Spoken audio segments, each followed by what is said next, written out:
चपेट में लगातार लेता जा रहा है। ये अस्पतालों के बाहर लंबी लंबी लाइन अभी से लगने लगी है। आईसीयू फूल गए हैं। सवाल यह है कि अब इस वायरस से कैसे बचें।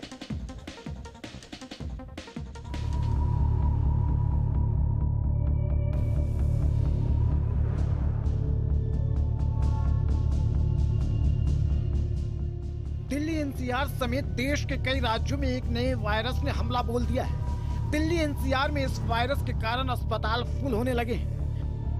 ये वायरस कोरोना जितना खतरनाक है। थोड़ी सी लापरवाही आपकी जान ले सकती है। ये वायरस तेजी से फैल रहा है। इस वायरस पर एंटीबायोटिक का भी असर नहीं हो रहा है। डॉक्टरों की माने तो बिना डॉक्टरी सलाह के ज्यादा एंटीबायोटिक खाना मरीज को भारी पड़ सकता है। डॉक्टर समेत देश की सरकार को डराने वाले इस वायरस का नाम H3N2 है। तेज बुखार और लंबे वक्त से खांसी से परेशान है तो सतर्क हो जाइए। मौसम में आए अचानक बदलाव से दिल्ली के अस्पतालों में वायरल इन्फेक्शन के 30% मरीज बढ़े हैं। डॉक्टरों का कहना है कि यह वायरल सामान्य नहीं है। इसके तेजी से प्रसार के पीछे एडिनो H3N2 और RSV वायरस है, जिससे गले में दर्द, खराश, खांसी, सांस लेने में तकलीफ, जुकाम और बुखार की शिकायत देखने को मिल रही है। लक्षण वही जो पुराने हम कोविड में देखते थे, लेकिन ये लक्षण अलग वायरस के हैं। एडिनो वायरस, RSV वायरस और H3N2 वायरस के हैं, जो कि वायरल इन्फेक्शन है। और आपको बता दें कि इन मरीजों की संख्या लगातार बढ़ रही है। न सिर्फ दिल्ली के सरकारी अस्पताल, बल्कि जो केंद्र सरकार के सरकारी अस्पताल हैं, अगर मैं बात करूं RML हॉस्पिटल की, लेडी हार्डिंग की बात करूं या सफदरजंग या एम्स की बात करूं, तो इनमें भी उन मामलों में बढ़ोतरी हुई है। दिल्ली के राम मनोहर लोहिया अस्पताल के प्रोफेसर डॉक्टर तरुण कुमार ने बताया कि इस समय ओपीडी में मरीजों की संख्या 20% तक बढ़ गई है। ज्यादातर मरीज एडिनो, H3N2 और RSV वायरस के संक्रमण से पीड़ित हैं।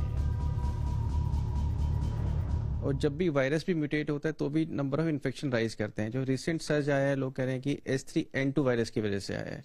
इसमें ये देखा गया है कि ज्यादातर लोगों को हाई ग्रेड फीवर होता है, जो थोड़ा लंबा चल सकता है, और रिकरेंट कॉफ होगी, और कुछ पेशेंट को सांस लेने में भी दिक्कत हो सकती है, जिसको और कुछ रेयर केसेस में 5 to 10% केसेस में निमोनिया से भी सफर कर सकते हैं। डॉक्टरों के मुताबिक यह वायरस नया नहीं है, लेकिन कोरोना के बाद कमजोर हो चुके इम्यूनिटी सिस्टम के कारण यह फिर से जाग उठा है। यह खतरनाक वायरस 1968 में हांगकांग में कहर बरपा चुका है और अब भारत में जल्लाद बनकर लोगों को अस्पताल पहुंचा रहा है, खासकर बुजुर्ग और बच्चों को।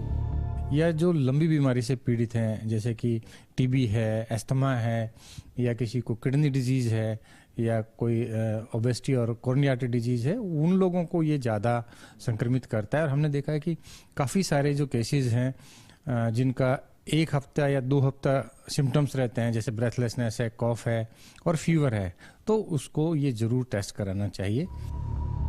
इंडियन मेडिकल एसोसिएशन के मुताबिक उनके सर्कल में करीब 30% डॉक्टर इसकी चपेट में हैं। कई पिछले 20 दिनों से बीमार हैं। उन्हें सांस लेने में दिक्कत हो रही है। ऐसे में IMA ने हेल्थ एडवाइजरी जारी करते हुए कहा है, इस मौसम में कई वायरल इन्फेक्शन फैल रहे हैं। ऐसे में सभी को सावधानी बरतने की जरूरत है। लक्षण दिखने पर खुद को आइसोलेट करना चाहिए।